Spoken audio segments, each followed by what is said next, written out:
evening and welcome to this week's edition of Gaelic Weekly Live. I've just about got my cards ready, so I'm going to quickly switch to Marty and Jib. Jib, Marty, how are you? Good, yeah. Good, how are you? Quick intro there. Very quick. You know, we normally have the wee, 15-second cameo there, but you haven't even got going. Are you ready to go now? I'm under pressure after last week, to be honest. The man on the hot seat last week was a fine performance, Marty. Yeah, well, you need competition. That's what the good managers say. You need competition in the squad. Driving on the players. Yeah, if one man's out for 1 week, you need another man stepping into his place. True. And speaking of men being out, Whaley's not here this week. There's rumours that he was he'd been approached to do Love Island, but then found out he was married, and they found out that he couldn't cope with the sun too well. Yeah, he doesn't look like a boy who can cope with the sun now. The red hair, you reckon? Yeah. He believes he has the body for it though, Jib. Well, I'll not disagree with him. He's right on neck now, so there's a few boys in this hot seat now is in worse shape than him. Anyway, Jib, talking about good and bad shape, we've got a new Gaelic Weekly tops and gloves out. We do indeed. They're a good fit too, Jib. The small fits me perfect now. Marty, you're in the medium. Cozy, yeah. We just had our one large top in. Aye. How's it fit? It's a good fit. Your sense a bit tight. It's a wee bit tight. Tight around the arms, whatever it is. No, they're nice tops. I was saying last week now, I'll be wearing it on Ulster final day now. Aye, we'll be out and about Ulster final day doing interviews and that, and we'll have the tops on us, so that'll be good.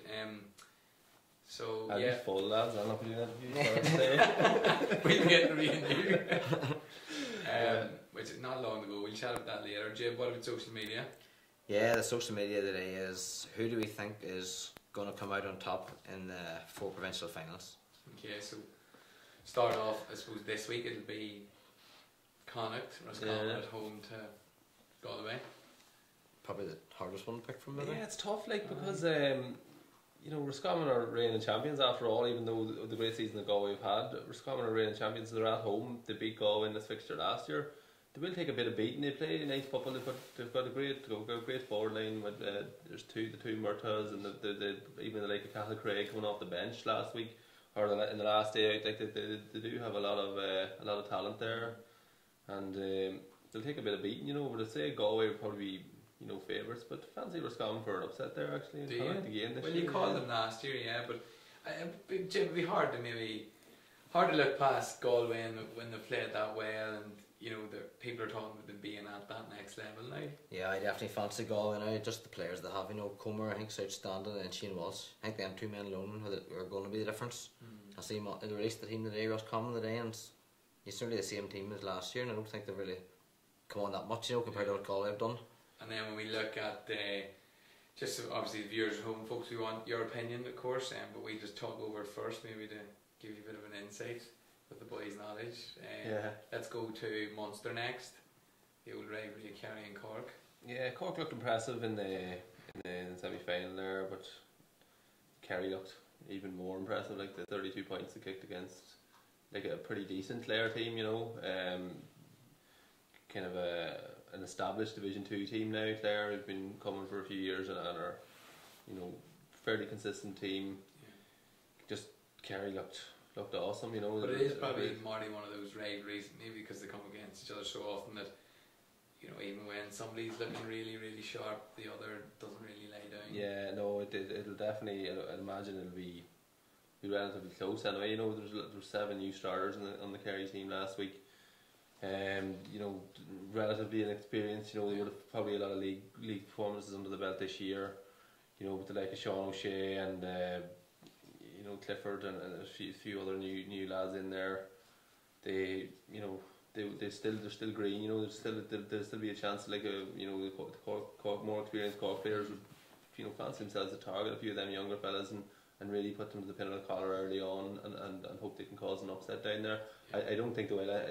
I'd fancy Kerry there. I think Kerry looking strong, and I can't see Cork beating them really now. Jib, I suppose, in Leinster. No, is it even worth talking about? Leash. They're not even. I don't think they'll be within 10 points of Dublin. Dublin is just strolling along in second gear, like they're even getting strong. You had McCaffrey come on yesterday again, and well, I suppose Leash have one, Marty, though, is they've beaten Carlos 3 times this year when it's been put up against them. They have come up with a business. even with disciplinary matters with Walsh, they dropped him, we're still able to win and limit Carlow to the scores. Yeah, definitely. You can't see them getting near the Dubs really. You know, I'd imagine that Laois will try and put in place their defensive setup that they've been using and hope to stifle the Dubs. You know, more so than what you see, and you've heard from a few of the coaches in Leinster this last couple of years. Is, well, there's no point in coming out there and trying to defend against them. So we're just going to throw caution to the wind and go for it, and that's not going to work out. Like, you know, if you do set up a defensive system with a Division 4 team up against the Dubs, chances are you're not going to get anywhere near them either. But at least, you know, there's a chance, you know, if you stifle them, you know, if things start going your way, like, you know, for periods last year in the Carlow game, like Carlow did, you know, we were pretty relatively close to them for most of the game last year. It's just they're an impossible task for even the best teams to stifle, you know. Well, this Cluxon obviously got injured yesterday. You know, is it fair to say that, you know, I think a couple of years ago Laois, you know, the Dubs had a bit of bother when Laois were paying the ball in on top of Cluxon, actually Donny Kingston in on top of him. So you know, was it maybe a good enough game for Evan Comerford to come in and I think when he did come on, Comerford 2 for Cluxon yesterday, he was straight away. There was a high ball put into him, and he dealt, no problem. I think that's the thing. We don't really know what Comerford's like, but sure, if he's an understudy that's Stephen Cluxon, speaks highly of him, I suppose. But you know, it's hard to get a place there, or it's hard to even get a look in. You know, with Cluxton's, he's kind of the heartbeat of this Dublin team. Like, you know, he's been there from the start, from that win in 2011 when he kicked those points to win the All Ireland. Like, he's been a leader. He's not exactly the most charismatic leader, but he's just so solid, and the foundation he gives their attacks is serious, and he's revolutionised that goalkeeper position. The way he starts the attacks, the kickouts are on the money, and he kind of dictates the pace of games near enough, you know, from his position. And by the sounds of it, in the immediate aftermath, that he could well miss the fine in a couple of weeks. But yeah, I think there's word of fractured ribs and other things they got there. He certainly shipped a heavy knock, which is, you know, which will come to. His social media doesn't lie, and he was seen going into hospital after. So he's a bad way, man. And then up the Ulster lads from Anna Donegal, I suppose. Somebody sent me a price on Wednesday and said 9 to 4. You know, great price for our boys from Fermanagh, and somebody said, well, when we see how Donegal get on, it's now 4 to 1 for Fermanagh, so Donegal looked impressive yesterday. They did. I like, you know, it's shaking my confidence in Fermanagh a wee bit, you know, but like obviously it wouldn't be affecting the Fermanagh players, I don't think. Obviously we know Donegal are a great team, like, and they've got great talent, especially the young players they've unearthed, and you know, they seem to have reinvigorated themselves under whatever you call them, Bonner, you know, which is strange because, you know, it's kind of they're kind of letting go of the shackles that Rory Gallagher maybe had on them, you know, in terms of defensive setup and different things they got there, and they are playing some lovely football up there, and like the blend, we were talking about the blend all the time, like, you know, the two McHughes, McBurdy, Murphy, and the tanned lad, you call him, can't think of his name now. McLean, yeah, Frank McLean, sorry. Yeah, like, you know, experienced players who've been about a long time, and you know, a few All Ireland winners, and then they've got, you know, the new young lads like your Brennan and Kieran Thompson and Mulligan and boys like this coming off the bench, and all looking dangerous and all looking sharp, and they're playing nice football. And yesterday they were, you know, I think as good as Donegal were down, were bad, but still Donegal were very good. I thought now 14 men for probably 60 minutes. So we're thinking that Jim Fermanagh up against it. Oh, definitely. I mean, but then here I tipped Monaghan to get Fermanagh too, but I'm going to go Donegal this year too. But I don't know if we feeling too. I don't think Donegal would perform to get 2 games in a row either. I think you know, the whole week, Marty, I think who it was on Saturday, the first person I stood back and I said, Jesus, you're the first person I've spoken to that doesn't think we're going to win it, because the confidence really is high after such a dominant performance against Monaghan. But then I suppose, I think, as you say, when you see Donegal, yes, you're going right. Yeah. It's so hard to get brought back down to earth yesterday, but I'm still confident. I think Monaghan are going to win Ulster. Like, it's rare to say it now, but you know, they've shown that they can set up to stop a team. You know, and although Donegal do play more attacking than Monaghan did play against Fermanagh, they'll leave more chances, you know, for Fermanagh going forward as well. You know, like Monaghan didn't change their setup really from the Tyrone game. They didn't, you know, embrace a wee bit more attacking football. They wanted to play that game of tennis kind of with Fermanagh and hope to come out on top, and they nearly did. You know, Donegal won't sit back and play tennis with Fermanagh. They're going to go for it as they have done and as they have been doing, and it'll leave that Fermanagh, whenever they do counter attack, there'll be a lot more room for them. Yeah, a bit more room. And I suppose somebody said during the week that obviously disciplinary action with Shamey not playing the last day, and by all accounts now he has been back training since the middle of last week, which is good to hear. And he could be key enough, you know, as regards winning ball and that full forward. Yeah, I would say he'll definitely be back in contention, and maybe an option from the bench. It's hard to know. Can you take Sean out of there, or Kieran Corrigan out of there from the last day, who both had great games. Colin Jones kicked a very important point. Tomas Corrigan came on and kicked 2 huge points. Like, we could see both Quigleys on the bench on the next day, and Tomas Corrigan in there with the impact he had against Monaghan, and his free taken. You know, the two from 2 in the frees was huge. Like, so it's really interesting to see what Rory does. Like, a real headache up there, because you can't play them all. You can't play Connell, Sean, Shamey and Tomas. You know, there's 4 players there, and you would probably play of all them. Colin Jones would probably be the most, like, you know, he's been the quietest. He's probably more of an option to come out and do a bit of a spell out around the middle than the lads, and I don't think he missed too many minutes in the league. You know, he does seem to get the nod most games. It's a real headache for the boys. Like, yeah, definitely good. Yeah. Okay. Look, we take a look back at the weekend. First of all, up in Ulster, Donegal and down. Donegal 222, down 112. We've got video highlights of it, and we'll come back for a bit of analysis after this.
So Donegal 222 down 112. Donegal full forward line hitting 114 between the 3 of them, lads. Impressive stuff. Yeah, very impressive. Their movement and just the interplay with Murphy dipping in and out of the forward line, like, it was something we haven't seen that often. Even probably going back as far as 2012. Like, you know, he's been predominantly a midfielder, but we've seen him operating, you know, up in the forward line yesterday. And down didn't have any answers for Donegal. You know, they just didn't seem to They just didn't seem to, they weren't able to cope at all. And 14 against 15, it looked like it was about 16 or 17 Donegal lads against, 13 or 14. Maybe one down, all that was Conor Harrison, Yeah, nothing. Harrison did well. He was a real handful for McGee. He was an All-Star last year, and nominated for All-Star, and overall All-Star as well. He was down to only player. We had him down on the show course last year, but he had 4 points today from play. Yeah, it is encouraging to see him play well. Because remember when he pulled up the hamstring again in the Armagh game, you thought, is the pace, is his body, because he joined, I suppose, quite late, he'd be in and out, but was his body up to that pace? But I mean, he's obviously, it's good to see him coming through. He's powerful and speed, and like he seems to have a wee bit of everything, because he's accurate when he gets the chance as well, and like he's not big in your Shamey Quigley sense of the word, but he's strong. He's a lot of power behind him. Like he's kind of a real ideal kind of a man for full forward there for down. Something stuck me out that night, the 8 years in, was that he wasn't a real big brute of a man. No, he's just when you watch him play, he seems to be a real handful. He wins high balls, and he didn't shy away after he got about 3 or 4 knees. What did we make of that red card from McGee? Wee bit silly, just like didn't do any harm to Conor Harrison. Didn't not as if he was leaving one on him, so that Conor Harrison was going to be afraid to get the next ball or anything out there. Just a wee bit of petulance, and the referee or a linesman sees that, or God forbid an umpire sees it, you're gone. Like, and we've seen it with Ray McCluskey done something similar, not nearly as severe. I wouldn't think a couple of years ago when Fermanagh played Monaghan and he got a red card, and at that time it seemed very harsh, but again it was petulant, and it was just a wee bit of silliness, and from someone so experienced, it was just just you expect more from him. You'll probably, like, there was a wee bit of niggle going on between the two of them. They've both been booked, and he maybe it seems like he stopped thinking, and it was he must do, because he has to know what I've got a final coming up now in a fortnight's time, so why would I do this? And they're winning the game, even 14 minutes gone, they're still winning easily. It's you got sent off against us against Fermanagh in 2016 as well, for something similar, just a bit of dirt, kind of Neil McGee of old. You wonder the Jim McGuinness influence is kind of maybe gone from it a wee bit. You wonder if that kind of thing would have snuck into his game when Jim McGuinness was there. It seemed to be 100% total focus. How will it affect Donegal? Well, a bit. When you see the game, that's who they had to mark down as the most threatening player. So whoever they play for Fermanagh, whoever Bonard seen as the most dangerous player, that's who was going to be on him then. It was McGee, especially if it was one of the Quigleys. Yeah, one of the bigger men. Would imagine you're right there. Like, and they don't have that big, strong fullback. Yeah. Not. But with the way Fermanagh play, is that. Yeah, they only need 1 or 2 defenders anyway. I understand what you're saying. Like and that's going to be the case. I'd say, you'll see the McGrath and that there spending a lot of time, making forward runs, and it'll only be 1 or 2 Donegal men sitting back. You'd imagine they're not going to do what Monaghan did, holding men back. I don't think. But if one of the bigger men, even Colin Jones is a big man, and the 2 Quigleys obviously are big men, and if one of them has a great day, then Donegal will be looking at Neil McGee and thinking, we needed you, and Fermanagh are also champions now because you. They definitely put up a better face one header. Down were poor. Down were just poor. Down didn't score. Donegal were 1-8 to 0 up. That's brutal. They still had 112, 15 points. They come towards the end of the second half or the first half. They rallied. They rallied a bit. There was just that extra man fitness would have caught up a bit in Donegal. Plus would have dropped a gear. Then they had a won. It is disappointing now from a down point of view. Felt a bit bad for Eamon Burns on the sideline. He looked like a man who really wanted to get off the pitch. It just, everything was going so poorly for them. And it was strange to see. The kickouts.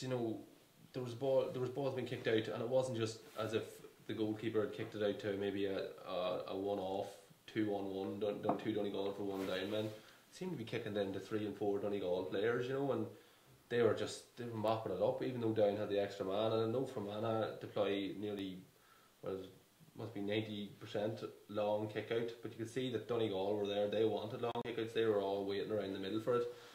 And it'll be interesting to see how that goes for Fermanagh, because I can't see Rory Gallagher changing that now in the next few weeks. And Pat Cannon will be kicking the ball long, and it'll be up to Owen Donnelly and Ryan Jones to gain that primary possession, and obviously the lads in hovering around them. But if you look at the power they have with McLean and Murphy and boys that got there around the middle of the field, you know, it's going to be a real test for Jones and Owen Donnelly. But it'll be the same way. I mean, Murphy's going to look at this and see too, and probably put up against maybe the best midfield partnership in Ulster too. Yeah, that's true. Like so they're going to see that too. Yeah, that is true. Like, but if you know, a real battle now. Down, I've got big experienced men there with Peter Turley and Kevin Kiernan and boys like that floating about. Like, they didn't click at all. Like, and you know, they didn't look set up for what Donegal had. You know, I'm not sure if it was that they didn't want to set up defensively to stop them, or that they wanted to, you know, come out and go toe to toe with them, or whatever it was. We talk about it. You know, either go for it, be attacking, or go for it, be defensive. Don't get stuck in the middle, and Down were stuck in the middle yesterday. I think it's no easier for them. I mean, they've been drawn away to Cavan in the qualifier. Well, it's going to be in Clones actually. Oh right, yeah, that's tough. That's a tough draw. Like, you know, both teams will probably be thinking, we should have got one. I'm thinking, why is that not in Breffni, Jib? What's this for? I've just got a smart comment today. Go on ahead there, read it out, John. I'll read it out. The name with Tiernan McCann suspended on Tyrone's lack of scoring from distance and Niall Donnelly's 40-yard point at the weekend, could Jim be in line to follow his fellow parishman Rhys Ludden in being called up to the county? Rhys Ludden's actually the more man, I'm a Tulloch man, by the way. So same parish. He's being smart, you see. We've always sent well, tell any word. Oh, you shooting from 40 yards out? That's where we clinkered the weekend. Outside the boot, was it? Put all in this. I think it's the furthest I've ever scored a point. You'd be glad to get thrown knocked out. You see them get these county players back. You're right, but no, not really. Anyway, why's the Cavan Down match not in? I heard Breffni Park's closed, but it's news. It's closed a minute. Right, okay. That's what I heard. It's shut down. Whatever's going on now. It's been sanded. I don't know. Although it would, I mean, like social media doesn't lie. But I heard Breffni's closed at the minute. Well, yeah, as much. Well, look, they have 2 weeks to recover now. That's the beauty of it. I suppose that they have this break now that, you know, the losing semi-finals or finals or whatever aren't out immediately the week after. Makes for very interesting weekend in any last man standings that are going right around the country. There's only one game this weekend coming. Only one game. Galway or Scammon. Or Connacht, I went out first week of my last man standing. So who do you reckon will win it, or are we going to do predictions after? We'll come back now. We'll just take a quick look at. Like, it was pretty straightforward for Dublin folks. 225 long for 12 points. But here are some of the highlights from the All Ireland champions.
Okay, so Dublin straightforward win, 225, 12 points.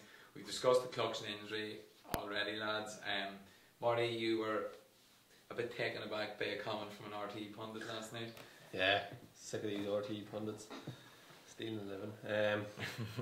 No, they're going like there was dry rubs about the Fermanagh game even before the Dublin game yesterday, and obviously they didn't give us a chance to watch the Laois and Carlow match, but we heard from Colin O'Rourke and Tomás O'Shea, about how terrible a match it was and how terrible the two teams were and how terrible it is that one of them were in the Leinster final, that kind of stuff. And then even at half time, then Colin O'Rourke, well, at least they come out and give it a go, like, and I was like, what? They come out and give it a go, they're 10 points down, like, he's saying at least they give it a go, not like Laois and Carlow, like, whereas they're 10 points down, and the game's over. Crazy stuff. They did need to change the record, like, they need to actually have a look at what's going on here and what are Longford doing wrong, or what is it that the Dubs are doing so right, or what is it, how is it that... O'Rourke's a teacher. I mean, I do wonder what does he tell his pupils, the difference between right and wrong and achievement and non-achievement. I mean, it's just, I don't know, it beggars belief, and people talking about the game being unwatchable and what Fermanagh done against Monaghan was unwatchable and all that there. Who wanted to watch that Dublin and Longford match yesterday when Longford tried to go toe to toe with them, and then similarly with Kerry and Clare, Galway and Sligo and teams down yesterday, like teams who aren't set up to try and stop a team that are obviously stronger than them, like, down going into that match yesterday, Donegal are strong, they play attacking football, we need to stop them. How are we going to stifle them? Try and come up with a plan and then try and implement it and get the players to buy into it and go and do it. Similarly, Galway, Sligo, try and look at where they attack, let's try and stop them attacking there, let's try and build a platform on stopping the other team scoring and try and get up the pitch as often as we can to score. It's an impossible task against Dublin and even Donegal when they were going well yesterday. Like, there's nothing to say that the Fermanagh defensive system is going to work against that Donegal team, but at least they have a plan, and at least they know what they're going to do. If they can do it is another thing or not, but I think this going harping back and saying this defensive football is killing the game and blah blah blah, you have to do something, and I think that it goes back to the tier championship talk. There's all this talk about tier championships, and it's not, the talk was originally, that it was teams were getting hammered, and now Fermanagh, a Division 3 team, beat a Division 1 team, we playing defensive football, and they want this tiered system in pronto because Carlow they're, as well. and with Carlow as well, they want to get this tiered system in because these teams are playing a different way of football and they're winning matches, like, so how do we need to get this stopped, so Paul Rouston's actually said Donegal are surely the Dublin of Ulster in their style of play. Yeah, like that's a good enough point. They're probably playing less defensively than Dublin play at the minute. Like, Dublin they get a lot of men behind the ball and they attack in numbers and they use the open spaces of Croke Park and their physique. Like, they use their physical attributes. Like, they know Croke Park so well. They know the spaces. They know who can get up down the pitch, and they're so well drilled, and they just look like a team who's together every day playing football. And they're using Croke Park as often as they can. Whenever they always get how many matches in Croke Park every year, so there's nothing new to them. They're playing in front of big crowds. They just know each other inside out, and they're able to integrate new players, and they've got, you don't get to that Dublin squad unless you're super fit animal. You're just like a specimen. Like, there is no Shamie Quigley or Sean Quigley, these players who we look on and as Fermanagh as our best players, like, but they wouldn't get to where they are with Fermanagh in the Dublin team because they're not in that physical shape, like, so that kind of thing. They've got such a great pick. They seem to be fully back. There's no talk of club v county up there. So everybody wants county. They want to see Dublin winning. Everybody's backing them. Yeah, but like, as I'd say, it's a good point about Donegal playing a nicer brand of attacking football, and I would say that they're leaving less emphasis on defence than the Dubs are even at this stage. But well, like, it's good to compare Dublin with others like you do with Donegal there, because I suppose it's generally straightforward as it was yesterday. Just Laois and Carlow, obviously, as we said, like, Carlow unable to find, at least able to I suppose negate Carlow again. Yeah. Not scoring high, they only scored 8 points, Laois with 12.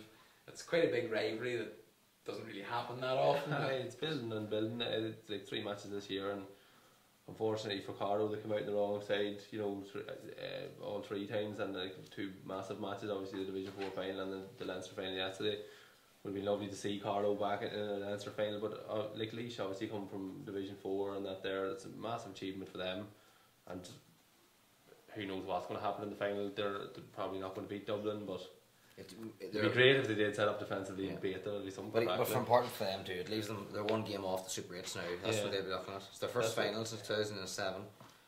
It's just the way the draw has fallen for the like of your provincial finalists. You know, the draw is looking like it's going to bring up 4 very strong teams. The way they've avoided each other so far. You know, Monaghan probably the strongest team coming out of the semi-final losers bunch. I've got Waterford who had a great win at the weekend, but Monaghan you'd be fancying to come through it. It just seems that the strong teams are gonna like the cream will rise to the top anyway. Like, but you know, if you get 2 bits of cream and you put it together, you know, there's only 1 bit of cream can go on to the top. That's a melter. I'll definitely be an out this week. Well, you know what I'm trying to say. You know, Oh, I know exactly If what there's you're loads of cream, you know, there's only 1 bit of cream you can get to the top. Like, you know. What I mean? It's like if I pour the water from that cup into that cup, there's more water. Yeah, well, like, you know, if That's good. there's loads of cream, you know. Jeb, you understand them, don't you? Yes, we definitely do. Yeah. I definitely do. On the qualifiers, Louth 226, London 119. I suppose look on Louth's point, high score and obviously conceded quite a bit too, but Yeah.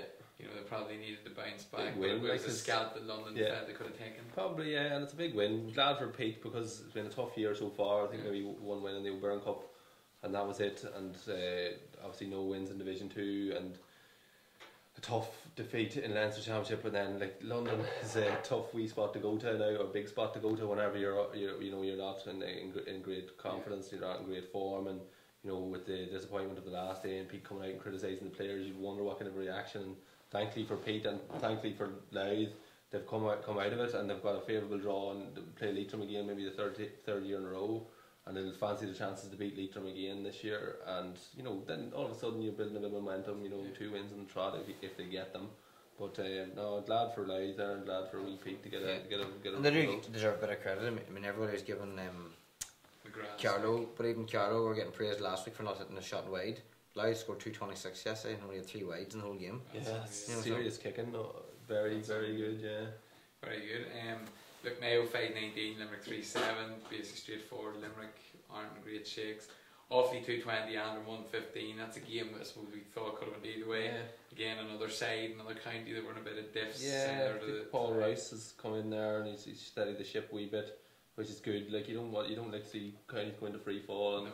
we were talking probably a couple of weeks ago about Louth writing it off for this season, but again, like they've got a win under the belt. I'm not sure who they get in the next round. Who, Louth? Offaly. Offaly have got Clare, home to Clare. Home to Clare, like, so there's a chance, like, but you know, it's nice to get a win. You know, disappointing for Antrim though. They're You disappointed. know, like they're just struggling there at the minute. Antrim, you know, But again, division. Antrim losing, like, and it's probably not highlighted as much in some other counties, you know, boys walking out of the pants, Westmeath down.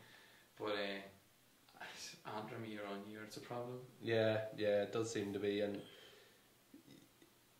it's a place that should be doing better, you know, with the population they have up there, like, but the whole lot seems to be in disarray. Like if you look at Casement Park, like it's been closed for how many years now, and it don't hear any word of the But I thing suppose being resolved. I suppose that goes beyond Yeah, Antrim though. but like it wouldn't be happening to the Dubs, you know, Yeah. like the second biggest city, second biggest city in the county or in the country. You know, but I suppose look, I mean, Even the Antrim, like political landscape and all differs. yeah. But in saying that, like the Dubs would be fit for any kind of political setup in the north. Like there's a friend of my own, there's a friend of my own on the Antrim panel, and like he's on the panel currently, and he was away at a stag party at the weekend. You know. But you see, Jim, and the strange thing is, you know, Did like you go to the match? It's across the water somewhere in Spain or Portugal. That was it. Hope he's not watching. I checked there, I didn't see him watching, so And just didn't go. he didn't go. I think That's it. claimed he- It's hard to do that. But Claimed he was injured. we've all been up around Antrim at different clubs, and like, you know, fantastic. You know, they're social clubs and that in Belfast, particularly I suppose in West Belfast, North Belfast, are the hub of the community. Like they're fielding senior and intermediate hurling teams, football teams. All Iron Club winners, what's the last 10 years? Yeah, St. they've Gauls. got endless amounts, but it just, I know the county board are held responsible for a lot of stuff, but it just doesn't seem to come together. It's No, crazy it's probably stuff. like maybe another thing. As much as Derry, you know, you got your club and that's it, you know, in the Antrim scene, but because they don't really do that well, there's not the same prestige to play for Antrim maybe, but you know, we've seen a few years ago when they did get their act together, like they were in Ulster final and they were up in the battling in Division 3 for a few seasons. I think that's, you know, they need to get back to basics and try and set the stall out early in the league and get that promotion, get up to Division 3 and try and get a few years of Division 3 football under their belt and you know, take it from there. You know, we've seen with the like of Clare and Tipperary, you know, teams who would have been, you know, around the basement playing in Division 4 and both now established Division 2 teams. You and know, traditionally hurling counties. that's it, yeah. Like, I'm just, you know, starting there with league, you know, and maybe even if you're going out in the championship, you know, first round in Ulster and maybe get a win or two in the qualifiers, but just try and scrape a league together and get up there and play a better quality of opposition week in, week out and work from there, and then hopefully things will start to, you know, generally build momentum. And they have now put this initiative into the schools. Right. Bell. Oh, I can't remember what it's called, but it's basically to promote GAA again in the schools, bring it on. So look, they're obviously trying the grassroots. And Casement's the big thing. That happens. Yeah, they need to get that. Like that's going on now since. It takes me twice as long to get the Casement as it does the Clomas. So. No, I think it is going to happen. But it hopefully will. Yeah. Speaking of, you mentioned Derry there, Marty. Oh yeah, Derry. I mean, this really could have been, you know, Kildare's loss, Derry switching to one bag, you know, it's South Derry's home of football, or home bag's home of football, not Celtic Park. Yeah, but, you know, this was a chance to win. It was, yeah. Points. Like it seemed like a fairly good match. Like it was fairly high score and that there, and I didn't see any of it. I just was kind of reading comments on Twitter, people saying it was, you know, great open football and that there.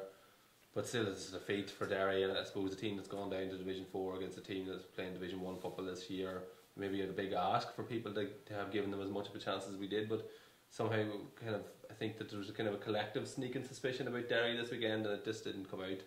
And Kildare, a team as well who hadn't won a game in the whole of 2018. 12 matches they'd lost in a row. Yeah, like, and it's probably good for Kildare football that they didn't. But it's a disappointing season for Damien McIlraine and for Derry, and serious questions to be asked there. Well, it's a work in progress, isn't it? To be fair. Yeah, no, I don't mean of Damien McIlraine. I mean just of Derry and Derry football in general. You know. Just like, are they getting the best out of the players? Are they getting the best players out on the pitch? And what, you know. As poor as they've been this year, you know, Enda Lynn's not going to stick around for another year. Mark Lynch isn't going to stick around. Yeah. Like it's hard. Like yours used to win them, so they mightn't want to stick around. Yeah, it's hard to see. But look, on the flip side then, I suppose, in the other games where it was Leinster and Ulster, Cavan convincing win over Wicklow 2-16 to 1-5, Armagh 3-16 to 1-11. You know, so two teams that have bounced back from, you know, rather disappointing first round exits in Ulster. I think McGeady may have saved the job for another while. Yeah, McGeady and we've interviewed McGeady a couple of times, and we've always lauded how much a pleasure he is to interviewing his honesty. But he bit back the critics this week, and he said, look, you know, I think he said maybe slabbers he called. Yeah, he's probably right too. I'm sure he's had listened to a lot to us. Yeah, like I suppose this year, like they did win Division 3. Obviously very disappointed in what happened against Fermanagh, but Fermanagh in Brewster Park and you know 14 against 15 for most of the second half, and went on and showed how good went on and showed that they are decent. They could be off champions, you know. Yeah, like so maybe the criticism of McGee's been a bit harsh, and like Armagh, like, you know, you would consider them to be more kind of a traditional power, I suppose, with the kind of the team they had during the noughties. They're not at that level anymore, but you know, they're still battling away, and they're going back up to Division 2 next year. And I suppose as much as Fermanagh, I spoke about Derry and Antrim, if they can get that base in Division 2 for a few years and hold on to it, it'll be good for them. You talk with them being at Bowerhouse, and I put this to you as well, Jib. You know, they had the great noughties, right? Yeah, you know, you would probably consider, you know, the likes of Dublin, Kerry, Cork, possibly Tyrone, Mayo, Galway, would really be considered, you know, traditionally. But like even Meath, you know, and Armagh, but they faded off, and you know, they got to the last 8 last year. They bounced back and won Division 3.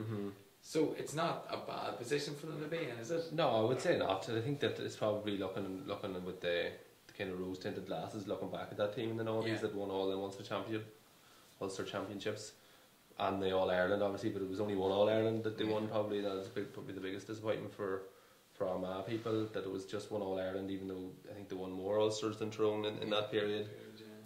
But they're blessed with the best club team in Ireland that decade. When they're blessed with players.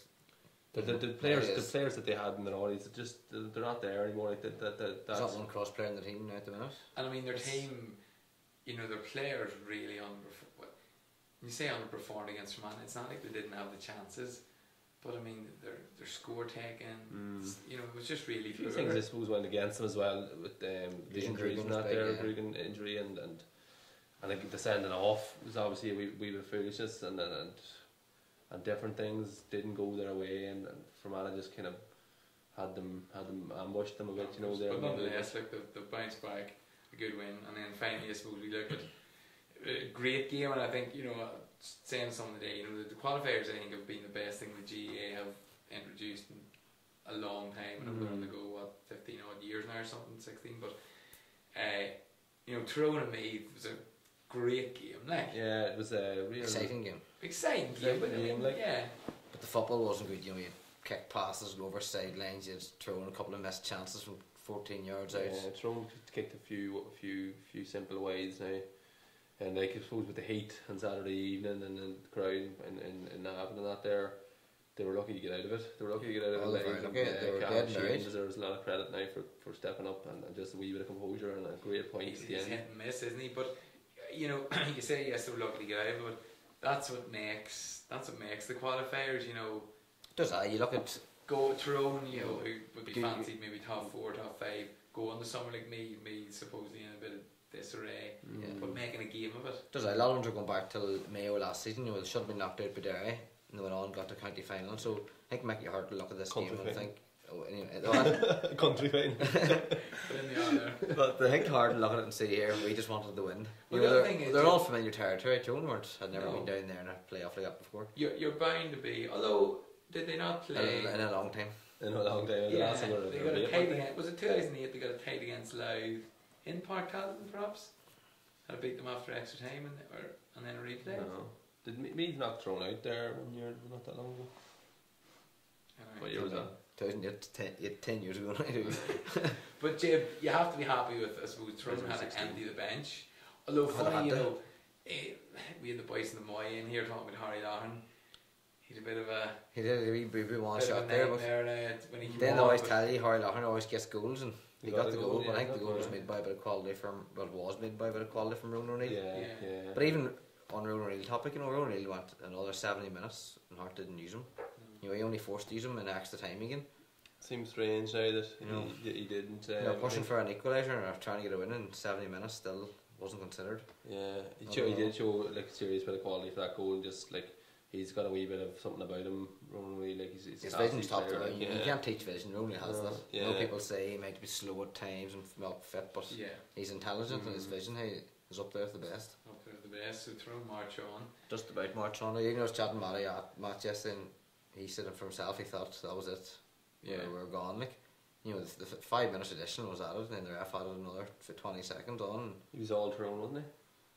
Well, I think only they had a free kick before, and I can't remember who hit it over. You on the left foot, but he must have spent 40 seconds hitting it. So then there was the free that he should have given me from you. A lot of laying down. Should have really laying down business. Wasting time. Tiernan McCann's.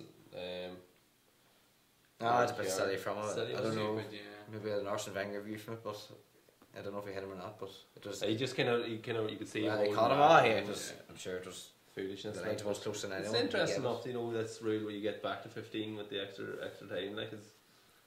Although not, just more on Tyrone, we may mention the brawl on Friday night. Tyrone on Trinity Normal and Trinity in the Athletic Ground was.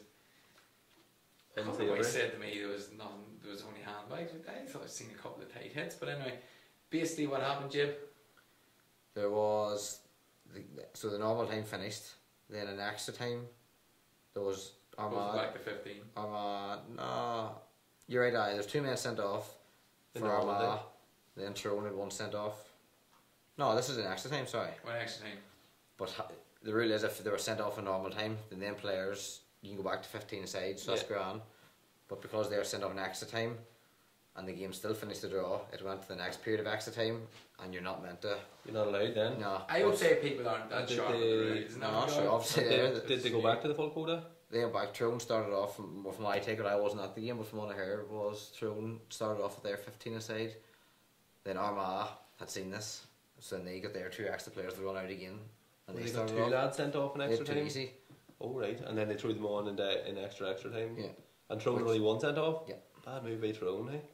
Should have still been a man up if they weren't sure the rules. Probably weren't sure the rules. So they just thought, gone ahead. Yeah, and then what happened at the end? Well, just chatting? A bit of handbags, I think they know. That's a wee bit... Facebook I names think and you Twitter. don't So the man from your club, Jason, looked like he could take flight. He didn't. I'm not saying all of He'd it. be at home in St. Angelo. It was like you don't want to be giving away too much about it, like. No, you don't want to be giving out too much. But hey, I seen somebody writing about it. I seen journalists writing about it during the week, and I just thought like it does happen, and nobody condones it. Yes, all that, but it happens now and then. Like, yeah, you just don't want to get too nasty. No, you don't. You don't. Like there's once it happens, once it starts, there's an inclination to just get there, and you don't even know what you're going to do when you get there. Like I've been there myself. Something starts, and then all of a sudden you're like, "Jesus, I need to get there." And then you see other people who are getting there, and they're all like, "Jesus, look at all them boys, they're getting there over the middle is. I need to get there." And then all of a sudden everyone's in the middle, and like if that's just all that it is, then that's okay. Like, but if things are getting down and dangerous, like then you don't want to see that. You don't want to see any I mean, there was a serious physical. There was one Armagh man holding a throw man down, and throw Armagh on top of him just. Yeah. Going by the social media, going by the video, it was boxes in there and going by the video, it was the referee was the man there, giving the blame to. But sure, that's the easy step. That's the easy choice. What can you do? Like, there's probably about 40 people involved, and like the referee, he can stand there and blow the whistle, but it's not even going to do so much. But Armagh march on against Derry under 20s. Of course, this Derry revolution underage is coming, so we'll be able to see how the final goes. Boys, on the qualifiers, then we've discussed Roscommon and Galway, which is this weekend, which is the only football fixture at senior level this weekend. So you're going the Rossies, you're going Galway. Galway, yeah. Just on the qualifier draw, then. Just on the question, Roy, we have a couple of Jim. predictions here. I'll just get them read out. Michael Brennan has went for Dublin, Kerry, Galway, and Fermanagh. Good man, Mickey. And stuff. we do have another one here, but it's just froze on me. Good. Go on ahead, Roy, bit on there to get this comment. Right, Jim. Because you're under fresher than me, boy. So Kildare are away to. Kildare home to Longford. No, Kildare away to Longford. Are they away? Yeah, Longford get home advantage because they're Division 3 or 4. Is that how it works? So Longford at home to Kildare. That'll be a tight enough one. Yeah. Longford, obviously, great win against Meath. Disappointing against Dublin, but Kildare, although they beat Derry at the weekend, it'll bring them back to life a bit. We think we were impressed with Longford, what we've seen them in Division 3 this year, and especially then against Meath to back up that good league performance with a win like that in Leinster. They'll be looking at Kildare probably thinking, would rather get, I know that like sometimes you just rather get somebody outside. I know whenever Pierce Park's a hard place to go. That is true, yeah, very hard place to go. Like whenever I was playing, like would have much preferred to see a team, anybody but an Ulster team really, or London. Speaking of London's conquerors, Louth, Leitrim are home to Louth. Louth will take them. I think Louth too. Yeah, I'm only going by Louth after they were shooting last week. Oh yeah. Just going that bit of momentum. Yeah. Sligo versus Armagh. That's Armagh probably with the momentum, alright, but Sligo, they know each other from Division 3. Who's Armagh? Well, yeah, I think Sligo and Armagh maybe drew last year in Division 3. They kind of ended up scuppering Armagh's promotion hopes last year, and then this year they beat Sligo out the gate. In Sligo potentially as well. Maybe I'm not too sure on that one now, but I like you fancy Armagh and this the fighting talk from McGeaney now this week. I sense a media ban coming. There's going to be they're going to set up, they're going to put up the walls, and it's going to be Armagh against the world for another while. And we don't need the Super 8s. And he's a good track record in qualifiers too, so I go Armagh too. Just he does, yeah. Jim, what about? Did you get those comments up? I did. I've got a few more comments before I'm going to read out too. Go on ahead. Just on the Breffni Park is actually renamed Kingspan now, but it's being resurfaced. That's Michael Brennan's informed us that there. I hope they're not putting cladding down it. We would have Kingspan cladding. Got insulation. Just a few more comments. James Malloy said Brian Fenton was at a different level yesterday. Fenton seems to have gone to another level, alright. Yeah, he said shouts for Player of the Year already. Yeah, like he's kind of in with that shout nearly every year, but and he's going at such an ease. He looks slow motion. And he kicks it so slow, and seems to be adding a lot more to his attacking game. Like he's never been shy getting forward that there. Like we just seems to be getting on the end of a lot of attacks. You get a tight Bruce the Park when they come to play us in the Super 8s. Big talk there. That could scupper his chances of Player of the Year. Yeah. Fiona O'Connor Sermili. I'm hoping Fermanagh will do it, travelling from Turkey, especially for the match. Good one, Fiona. Fiona for play. I think they're coming from all over the globe, alright. There's Turkey, for example. Paul Rowson again. Donegal, what will happen to Fermanagh if Donegal go 5 or 6 points up at the start of the game? Will Fermanagh change tactics? Well, I think with the way Fermanagh set up, Donegal will be doing well. Go 5 or 6 up at the start. I think what Paul's saying is a good point there now, and it is a big worry for Fermanagh. What do they do if they go behind? We've seen against Monaghan that it took that pot shot from Jones at the end to get kind of pull it out of the fire. Against Longford, I suppose in the league, whenever they're up against it, we've seen them actually they did go for it in the last 5 or 10 minutes. And they end up getting the points. Yeah, they end up getting the points to win it. In the end, with probably a couple of good refereeing decisions to get the frees that they needed. But I think that's an interesting one for Paul. From Paul, and it'll be one that Rory and the boys will have to think about because of the scoring prowess and the power that Donegal have going forward. You don't know what'll happen. Like they could put Murphy on the square in the first minute, and he could do what he done in the 2012 All-Ireland final. What do you do? Like how do you come back from that? There, you could end up maybe down, had a great plan, and maybe that's what happened. Maybe they were 5 or 6 points down before they even knew what hit them, and that was it. They had to come out of their shell, and then when they did, the more they came out, the more Donegal went in. Like it's good. He has a smile on his face. It's a good wee comment. Well, I don't know if Fiona says yourself from Turkey there, but Mert Collins says, Fiona, don't be bothering yourself, head to Spain for holidays. Come on, having to hope. Sorry Fiona, but that wasn't for me. Yes. Mert Collins, you're in for it. And then Aaron Presley's went for Dublin, Kerry, Roscommon, and of course Fermanagh. James Malloy, Dublin, Donegal, Roscommon, Kerry, but really would love to be wrong with Donegal and especially Kerry. Aaron Presley's flying home from Motherwell to watch the game. Good stuff. I think come home though, Aaron. Don't bother going to Spain. That's classic. Hopefully now, I would hope that as I was saying, it felt bad for Eamon Byrne on the side down the last day. It just things didn't go right, and as you don't know. Maybe they did have a really good plan in place, and things can go out the window on the day. Especially in an Ulster final with a team like Fermanagh, who won't have anyone starting on the team that would that would have played in the Ulster final. Probably have like a Clucker and Ian Maguire on the bench there.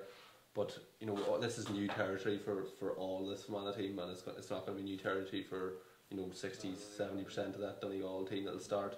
And if the shit hits the fan in the first 5 minutes, then you'd hope that things don't go like they did to go for down there at the weekend, and that hopefully the contingency plans are in place and we don't need to use them. But I can't see Fermanagh coming out and changing tactic at any stage in the first half. Even if they did go 5 or 6 points down, if they went 5 or 6 points down in 5 minutes at the start of the Ulster final, then 5 or 6 points down at half time is going to be a good place to be.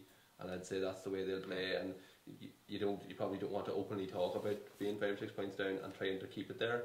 But that's what you have to do, I think, against the Donegal team that we're going to be up against. Like we've seen what they can do if you give them space, if you lose your shape, you're in serious bother. And they've shown that against down there and before that against Cavan. Yeah, Parry Tunney's just written in, he's written in earlier on. Will Rory have much insight of play after managing Donegal? He's going to know a lot of stuff. She's fine on the main side out. We were talking about this off air. Surely, we believe that Monaghan probably took them a wee little bit for granted, which, Yeah. you know, Monaghan Donegal years ago wouldn't have done that with Fermanagh because there were always key battles over the past 5, 6, 7 years. Those counties have obviously gone considerably further ahead of us. But surely Donegal, knowing Rory, knowing his in-depth detail of tactics and analysis, surely they won't take them for granted. It would be, it's a double-edged sword because Donegal, Rory will know a lot of these Donegal players inside out, there's no doubt about that there, but as well as that, he will know in his head probably how he's been teaching them to play over the last 5 or 6 years that he was with them, between himself and Jim and between himself and his own, you know, that they were rigid, and you know he had been coaching them to play and wanting them to play in a certain style, and to an extent that'll go against him when he's trying to look at this Donegal team and what they're going to do, because Declan Bonner's thrown that out the window now, and it will, you know, he's bringing in a new style of play, and you know he's going to have different ideas, and he's kind of taking the shackles off to an extent. So Rory won't have seen a lot of them players play under in his tenureship, you know, the way that they play now under Declan Bonner, whereas the Donegal players would be looking at Rory Gallagher and say, well, I know this is how Rory likes to do his kick-outs, and I know this is how Rory where he wants to win the ball, and I know this is what he wants to do from short kick, free kicks. Will Bonner speak to, because obviously I think that both managers might like to one up on each other, from what we believe, but you know, will Bonner listen to the players in that regard? Will he maybe you would be foolish not to, like, you know, I think there was probably maybe a bit of a bone of contention when Rory's last season about whether or not that Donegal should be looking to play short kickouts or long kickouts. He wanted to take all the kickouts long. I think it just slipped in the back of my head somewhere. And we've seen that with Fermanagh where the kickouts do go long, and you know there's certain parts of the pitch maybe that he might target. You know, and there's all sorts of wee kind of tidbits you pick up from managers, and they have like ideas, they have notions. Maybe somebody likes to take sideline balls quick and long into the top of the square if you get one, or maybe somebody likes to do certain things from the throw up. And if you're doing this for 6 years with Donegal, then you're going to have expended a lot of your good stuff. And the Donegal boys are going to go, well, this is what he likes to do now, and this is what he likes to do now, and this is the way this person's going to play. And they're going to know, like Ryan McHugh's going to know what Rory's going to have him play, and you know, he's going to know what Rory's going to be telling the Fermanagh boys about him, and he's going to be knowing in a way, like maybe it's going to be like somebody like Ryan McHugh, maybe he's going to be thinking, God, I know how Rory, you know, sets up a man marker to get really stuck into somebody.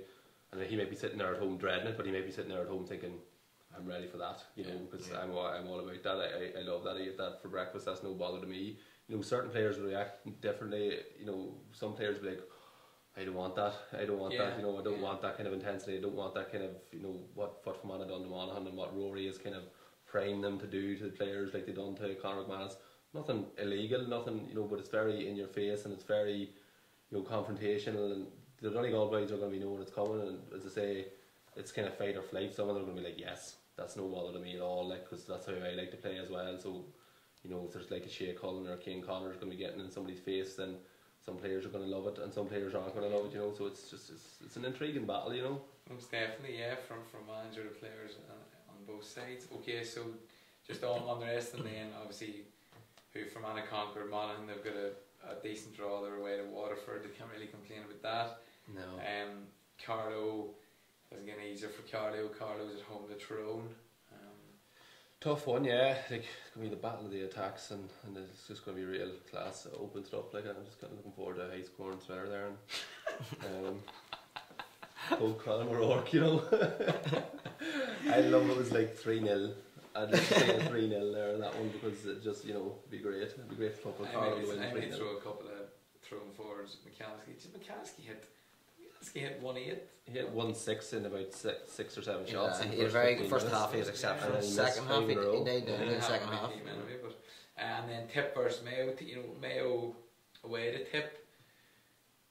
It's not straightforward for Mayo, like, but they had a good performance the weekend, and I suppose Tip suffered a bad loss to Cork. Yeah, that was disheartening for them, like, because you know, they lost to Cork the year previous after beating them in 2016, you know, which was a big win for them. But in Thurles, you know, it'll be tough for Mayo. Like, Tipperary footballers don't really get the crowd maybe that the hurlers right now they might, but they do play a nice brand of football. It's kind of the antithesis of what the boys are telling us about all this lovely football. It'll get the crowds out, because nobody goes to watch Tipperary play football at all. Like, there'll be a couple of hundred people at it, and they play lovely football, you know, so it's hard to know what way you should be doing it. Like you'd fancy Mayo to beat them, you know, the biggest crying shame about last weekend. So Killian O'Connor kicked 3-9 when he's not on my fantasy football team. It's a crying shame. Serious shooting. Yeah, So he's then, 20 points behind the Gooch now in the all-time scoring record. that's impressive. He's only 26. 26. Yeah. That's mad. That's mad. So lads, 8 teams are going to come through there. 8 teams are going to come through, and then Is it 8? yeah, Yeah. and then drawn against each other. That's right. Yeah. Sorry, And then I mean, actually, there could be a couple of humdingers There could in the be, last round. you in the know, third round could be. qualifiers, yeah. You'll have You'll have Tyrone, hopefully, Monaghan, Calvin, Mayo, Mayo, yeah, you're looking at Armagh. You could get a few good Ulster ties out of that too again. yeah, you're looking at Mayo, Monaghan, and Tyrone and Cavan. 4 teams playing Division 1 football this year. Would be in the last 4, and then probably talking about Clare, Kildare, another Division 1 team this year. So that's 5 Division 1 teams potentially, and you know, 2 Division 2 teams and a Division 3 team. So you know, that's if you're like, I'm just looking at reading off Jibs, you're going to get a surprise in there probably. You know, Longford might surprise Kildare maybe, or Offaly. It'd be an awful surprise if they beat Clare, but they could. That's going to be that's going to make it really interesting. I mean, you know, at the end of the day, those Ulster provincial finalists, you know, I suppose Laois have to approach it and saying, how can we get our best performance? Man, obviously you're up against it too. Galway and Roscommon is probably a bit more level, carrying Cork, and that they'll, you know, one will possibly more deflated, but they have to look at it and say, right, well, if we do win, right, if they lose it, right, we've lost, but we're 1 game away from the Super 8s here. That's it. It's 1 out of 2 from here on in, like for like a Fermanagh and Roscommon there. But like Roscommon are no joke either. Like, you know, like serious outfit back up into Division 1 again this year. Like, so like I can't believe he's missed me awfully joke there, but I just thought it was I was going for the awful. you were awfully. going for it, I heard it. But after the didn't react. Like, I didn't think you meant it. no, I did. I did. To the top, I just thought I'd leave it be. Like. Yeah. Okay, lads. So that's the roundup of the week done. Wiley, wherever you are, look, we miss you, and you know, just come by. Hopefully we'll see him on the telly tonight. Burning. Yeah. Rory O'Donnell. It's not like at the stake or anything out there, you know. I'm just talking about getting a bit sunburned. Rory O'Donnell has left a comment saying, who's on the programme next week? It would be nice to hear from Peter McGinty on his view, great show, and also coverage of the games. Well, we know already. I think Tommy Freeman's on next weekend. Tommy Freeman is on next week. Next Monday. Producer, isn't that right? Tommy Freeman's on. So I think that's a great. We might have someone else, maybe locally from Anna Donegal, but Tommy Freeman, plenty experience, big game action against both counties. So if Monaghan lose to Waterford, they'll have a lot to say about it. Well, that's it. And it'd be good to get an insight into where Monaghan are at. Yeah, definitely. Yeah. Should be destroying them. I think so. Like Monaghan are still a good side. Like, I know they haven't gone that well in the qualifiers, but Waterford won the first game in 7 years in the championship there at the weekend. They don't have a drink ban there, so them boys are probably still on the beer. So I'd say, you know, but you never know. They'll never be at them, but you never know. I'll bet them. Right. No, I was talking about them being on the beer, you know. You never know. Well, there's one of those classic pictures today, the Waterford players all sharing a drink, looking over the sea. Yeah. You know, where they were in Dungarvan or somewhere, sharing a drink, just sharing a beer and having a chat. I'd say it wasn't like that about 11:30 morning. You never know. Maybe they're civilised. I don't know. They're not like maybe they townies. Maybe they are. Alright, boys, look, that's it. Cheers, Jib. Thank you. Hopefully Trillick get back the winning ways. Hopefully, hope so. He's beat again. Another tough one. Aye, tough game in Soma, county champions. But we performed better than we did last week, so. It's all the wee steps, Jib, isn't That's it? it. Yeah. It's a marathon. It's Not a sprint. Alright. Right, Marty, we'll chat to you next week then. I'll do. Alright, folks, look, thanks for tuning in again. We have Tommy Freeman on next week. May have an additional guest, and it'll be the big build up to the, not to be biased, but to the Fermanagh and Donegal Ulster finals. So we'll see you then. Keep on top of us on YouTube, Twitter and Facebook all the week, and remember, your opinion matters. Good night.